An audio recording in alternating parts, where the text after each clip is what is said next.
Sekretaris Jenderal Sekjen PDIP Hasto Kristianto kembali mengajukan gugatan pra-peradilan melawan Komisi Pemberantasan Korupsi KPK.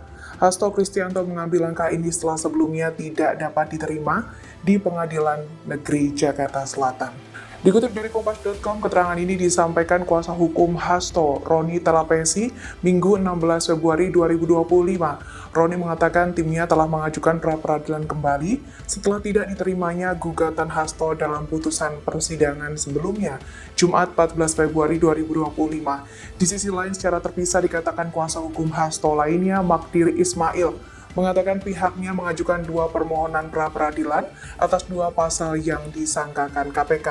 Perlu diketahui, Hasto menggugat KPK atas penetapannya sebagai tersangka dugaan suap dan perintangan penyidikan dalam perkara. Download Tribun X sekarang, menghadirkan lokal menjadi Indonesia.